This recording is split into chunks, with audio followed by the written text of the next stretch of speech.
చిత్తూరు జిల్లా ఎదురుకుప్పం మండలం దేవుళంపేటలో అంబేద్కర్ విగ్రహంపై జరిగిన దాడిని ఖండిస్తూ టీడీపీ ఎస్సీ సెల్ నేతలు పాలాభిషేకం చేశారు. జిల్లా అధ్యక్షుడు బుడుమూరి గోవింద్ నేతృత్వంలో జరిగిన ఈ కార్యక్రమంలో నేతలు మాట్లాడుతూ దాడి వెనక వైసీపీ నేత గోవిందయ్యతో పాటు ఉన్న వారిని వెంటనే అరెస్టు చేయాలని డిమాండ్ చేశారు. జగన్ ప్రభుత్వం దళితుల మధ్య చిచ్చుపెట్టే ప్రయత్నం చేస్తోందని ఆరోపించారు. ఈ కార్యక్రమంలో టీడీపీ రాష్ట్ర కార్యదర్శులు పుచ్చా విజయ్ కుమార్, ఆరేటి మహేష్, మాదిగ కార్పొరేషన్ డైరెక్టర్ ఏతలపాక సుజాత, రాష్ట్ర ఎస్సీ సెల్ జనరల్ కార్యదర్శి పొడుగు కుమార్, విశాఖ పార్లమెంటు ఉపాధ్యక్షులు వెల్లూరి చక్రవర్తి తదితరులు పాల్గొన్నారు.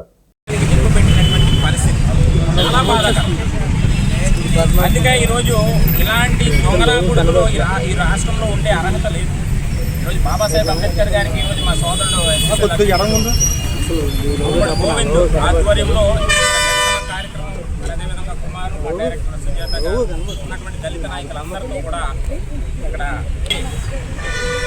2019 నుంచి 2024 వరకు నీ అబ్బ జాగీర్లాగా రాష్ట్రాన్ని నీలో అంబేద్కర్ గారి రాజ్యాంగాన్ని తుంగలోకి తొక్కి నీ తాత రాజారెడ్డి రాజ్యాంగాన్ని నడిపినటువంటి పరిస్థితి ఈరోజు. అందుకే 2 గోబలు బియ్యం అన్నట్టుగా అటొక గోబ ఇటొక గోబ పగలగొట్టి నీకు 11 సీట్లు ఇచ్చినప్పటికి కూడా నీకు సిగ్గు రాట్లా.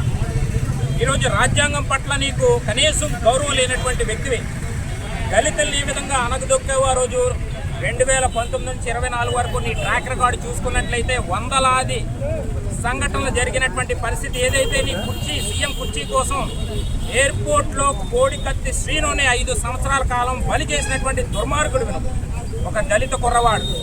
నీ సొంత నియోజకవర్గం పులివెందులో నాగమ్మ అన్నటువంటి వ్యక్తిని మానభంగం చేస్తే కనీసం స్పందించలేనటువంటి దుర్మార్గుడు. ఈరోజు రాజ్యాంగం పట్ల నీకు గౌరవం లేనటువంటి నీలాంటి వాడిని ఈ రాష్ట్రం నుంచే కాదు ఈ దేశం నుంచే బహిష్కరించే విధంగా రేపన్న రోజు ప్రజలు మళ్ళీ సిద్ధంగా ఉన్నారు.